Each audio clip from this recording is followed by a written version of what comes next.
Someone asked me the other day, I was out to dinner with a friend of mine, and I've known him for about 10 years or so. And he asked me, how does it feel? How does it feel to almost be 50? Now at this point, I've been 50 for about a whole 5 days. But he asked me that question, and I was like, it doesn't feel like it. It doesn't feel like it. I don't know. I probably still feel like I'm in my 30s or something.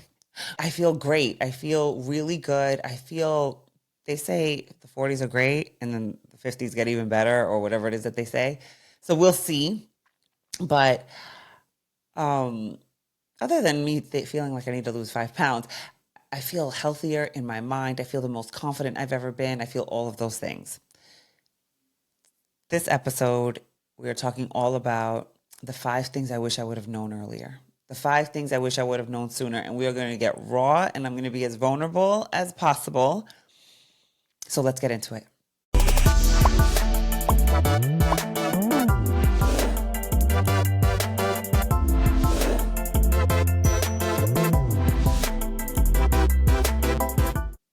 Welcome back to Success Unscripted, where we define success the way we want to over here, from the inside out, not from the external place. And so today is my birthday episode. I turned 50 about 5 days ago. And I want us to get into the 5 things I wish I would have known sooner. And not in this exact order, but it doesn't have to be in this order, but these are the 5 things I wish I would have known sooner. So let's dive in. Number one, and probably should have been the last to me, but it is the most important, I think, which is that love is always the answer. Love is always the answer. And when I say that, what I mean by that is, so in my, over the years, I've been in a toxic relationship. And because of that, because I've been burned and because I've been hurt by people, by friends, by colleagues, I had a very rough exterior, meaning like the armor was up. I was always waiting for the other shoe to drop. I was waiting for somebody to betray me. I was waiting, even the best thing that would come along, it would be like, well, what's next? And because of that armor that I had up, I feel as though I pushed people away. And I remember I was saying the story to somebody else the other day. Like even with my ex, I remember one time he was like, Jess, why wouldn't you just tell me that you love me? And I'm like, I couldn't. Like there was nothing in me that could do it because I had been hurt by him for so long. Even though I do love him, like I do care about him. We were like, there's so much history there. I'm not in love with him, but I do wish the best for him. And so, and like even my family, even my cousin would joke like, oh, she's not a hugger. And love is always the answer. And so I wish I would have just known that sooner and allowed myself to chip away at that armor. Yeah, I wish I would have just allowed myself to chip away at that armor earlier. So that's number one, which probably should have been the last one. Um, and so what does that look like? Or what has that looked like for me? So I just want to share with you because I continue to remind myself that love is always the answer. And my goal is always, even in professional settings, even when I was like at the end of my career in corporate, I would tell my boss, like, I just want to do it with love and I just want to say it with love. And he would look at me like I had 8 heads. And I'm like, I don't have a better answer. I don't have a better word to describe that. And so, and so, yes, love is the answer. And so what did that look like for me? How did I start chipping away at that armor? And little by little, and I did it in different areas. I did it at work, I did it at home, and even with my children when I think about that. And number two, this is not an order, but number two is I want to be softer, right? And with softness comes that vulnerability, comes that ability to cry, that comes, and listen, I'm not saying that crying is appropriate in the workplace, and maybe it isn't, but maybe it is sometimes, right? If you have so much emotion, what I know for sure is that emotion is a connector. 100%. And so even with my sons, when I think about love, they know I love them, right? I love them so much, but I wasn't always soft with them. I was too busy being the provider, being the example, because, I was a single mom for so long that I just wanted to be strong. I wanted to be strong. And, I didn't think I was going to be so emotional. Okay. But I wanted to be strong for them. And I thought being strong meant like showing them the example and man up and, put your big boy pants on and all those things. Cause that's how I spoke to myself. And so because that's the way I spoke to myself, that's definitely the way I spoke to them. And I'm not saying that they didn't need that sometimes, but I don't think that they needed that all the time. And so it was hard for me to kind of balance those two things. And they probably needed that more than, I don't know. Who knows what they needed? It's not too late, but, one's 30 and the other one's about to be 23. But yes, I feel as though softness is also the answer, that vulnerability, that softness really equals strength to me now. And I'm still learning that. I'm still learning that there are still areas where I need to get soft. And listen to me, that like mama bear mode, that's my go-to, right? That like F them. They don't deserve me. They don't deserve it. They don't deserve my time. They don't deserve my presence. They don't like all that armor. That's me. That is easy. That's the go-to.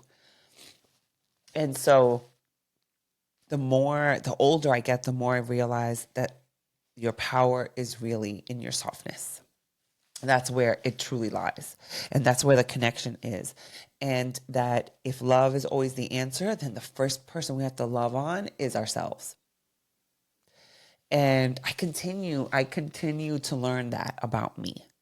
And I continue to figure out, where can I do that more? Where can I give that more? Where can I love more?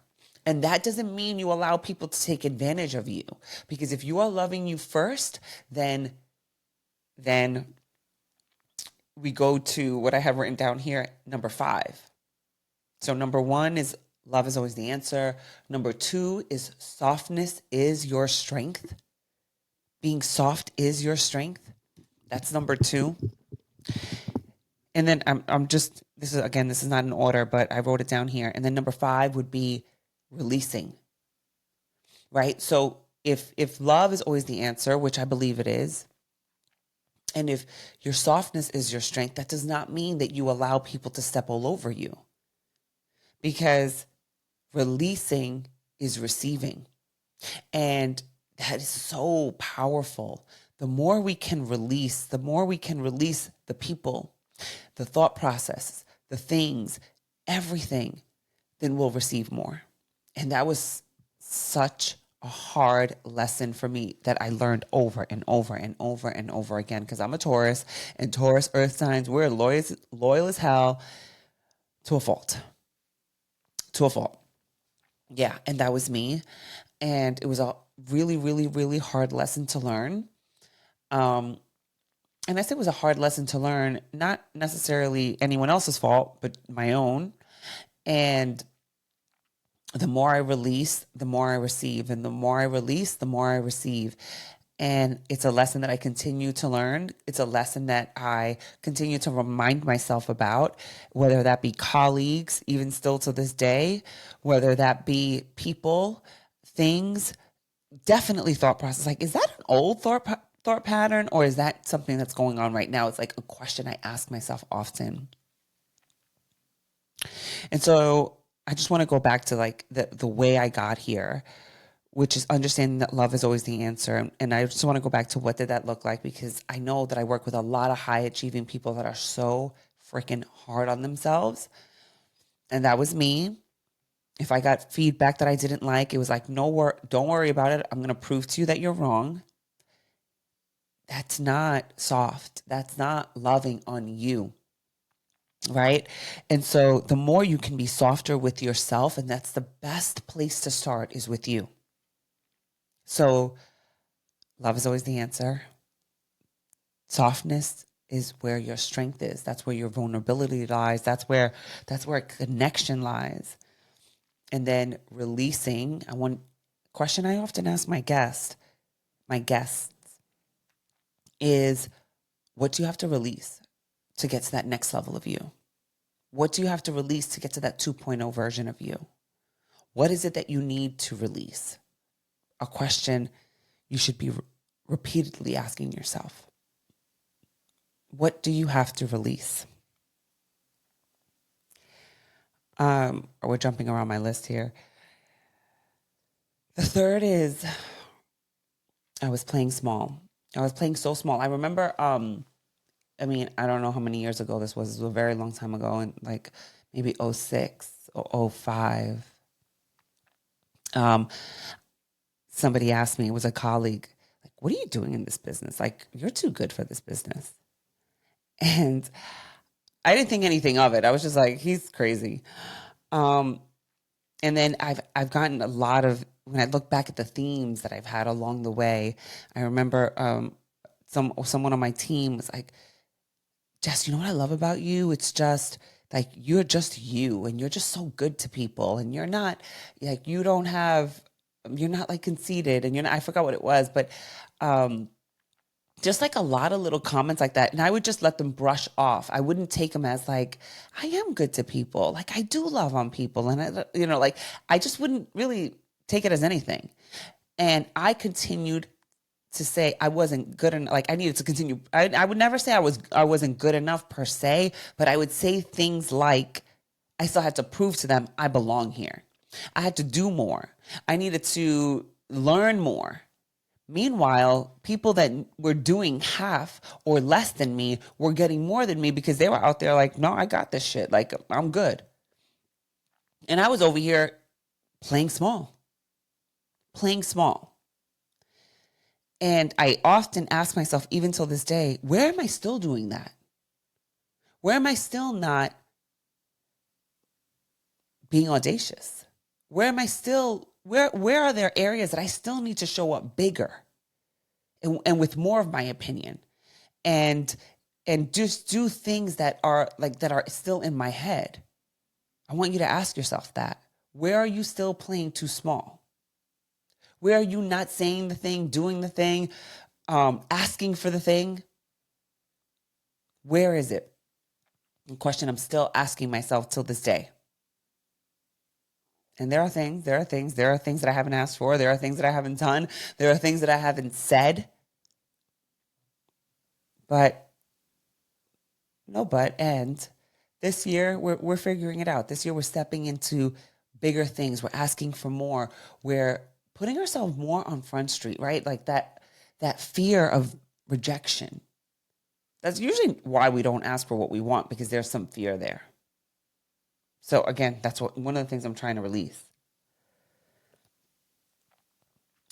And the other thing I had on this list was like, beating yourself doesn't help it. Beating yourself up doesn't help anybody.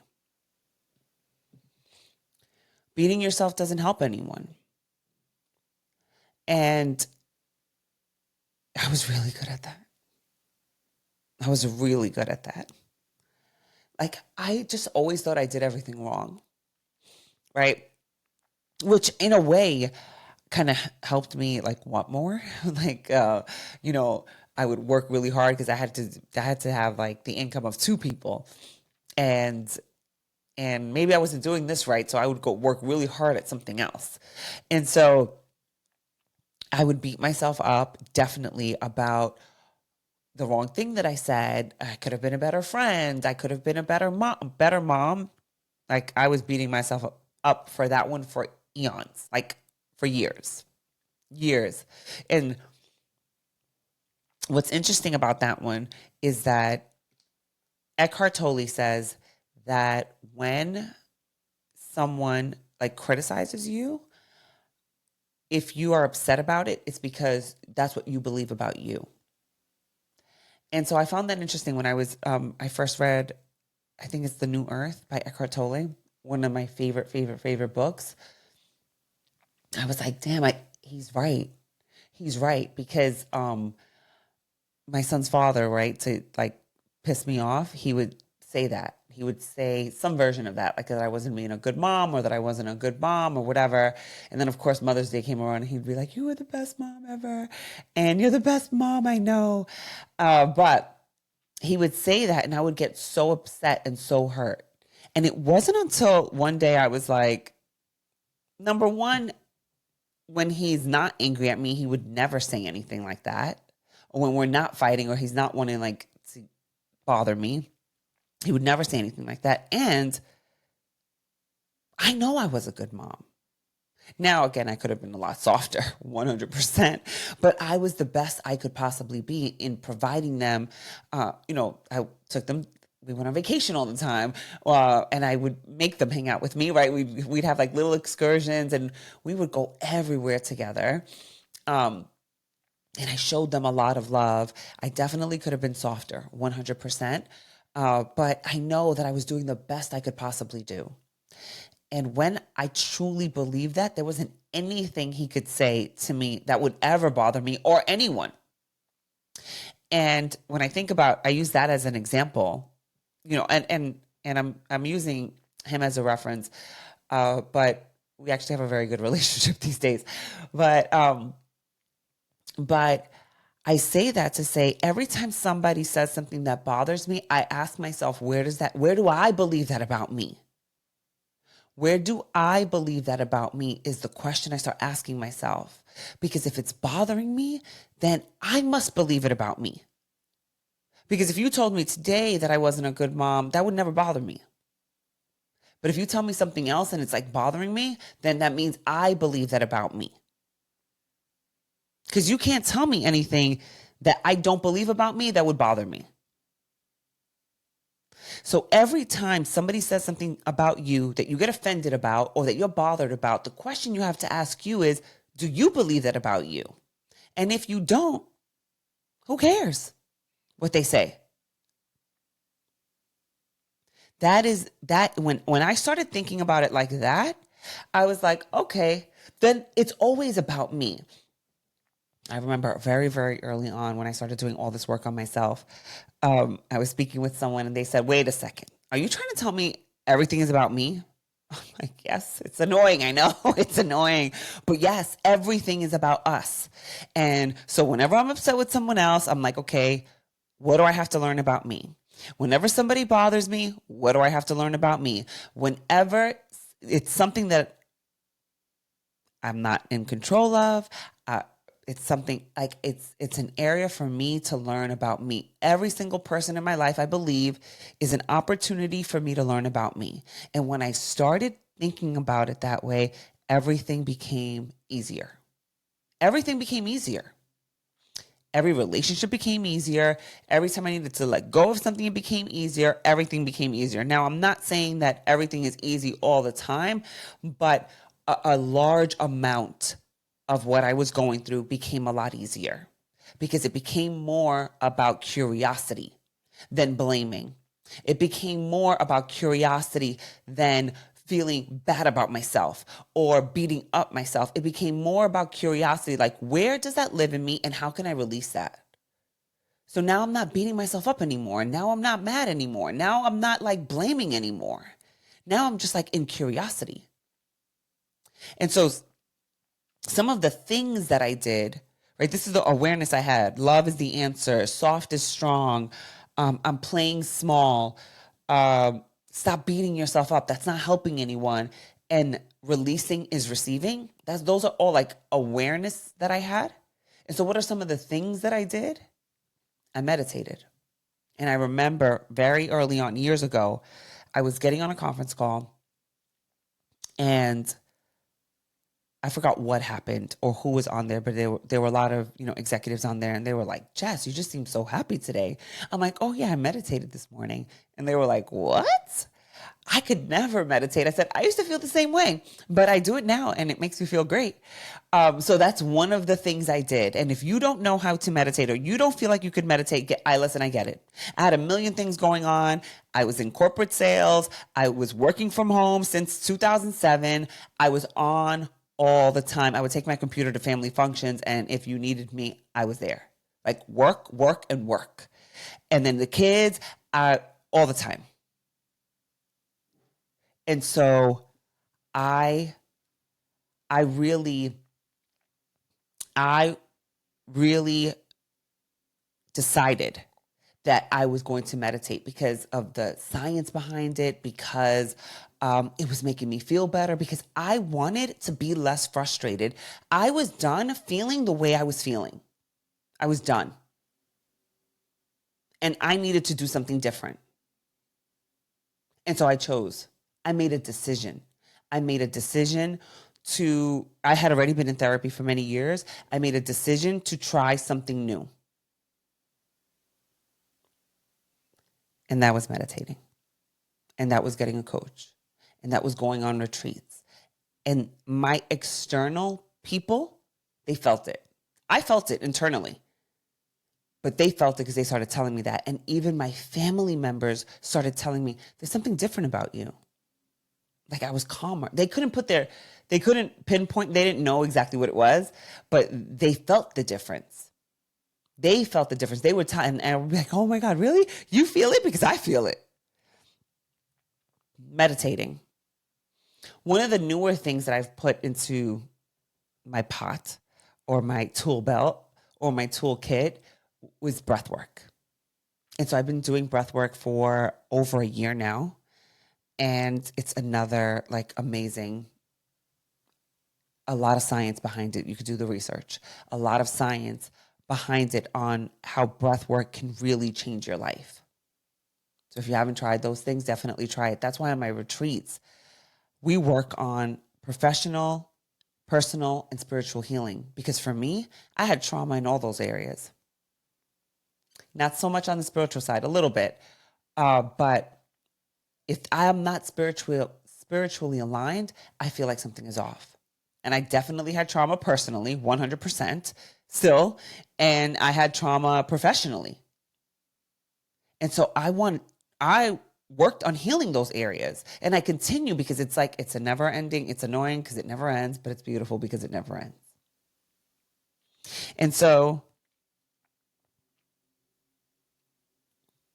we are in it. We're in our fifth decade.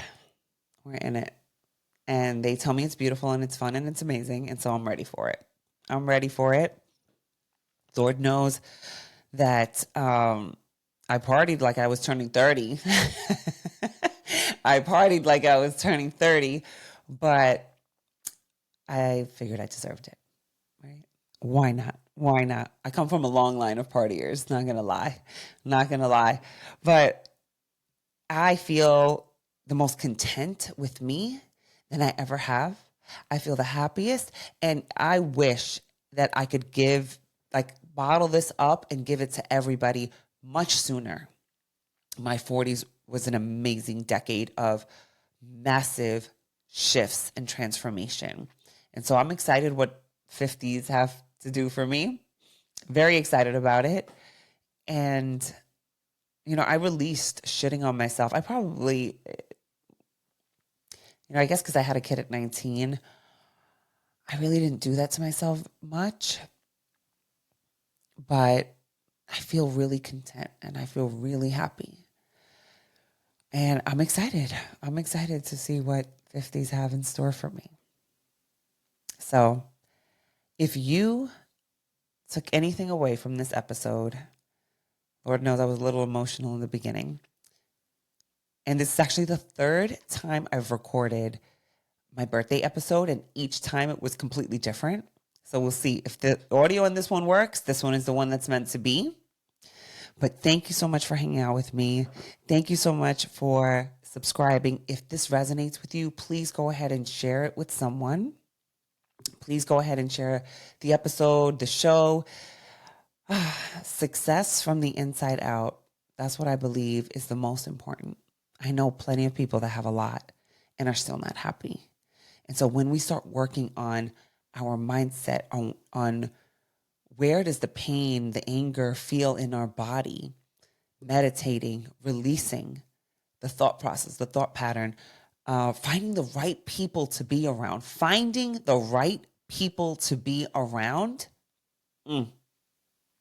that's where we start really feeling success from the inside out. Thank you so much for hanging out with me. If this resonated with you, reach out to me on Instagram at jessicarivera.co. I can't wait to hear from you. Let me know what resonated most, what you may start shifting. Maybe you're going to start maybe you're going to start taking down some of your armor. Maybe you're going to start meditating. Maybe, I don't know, what hit for you? Let me know. But I'll see you next time on the next episode of Success Unscripted. We'll talk soon. Bye.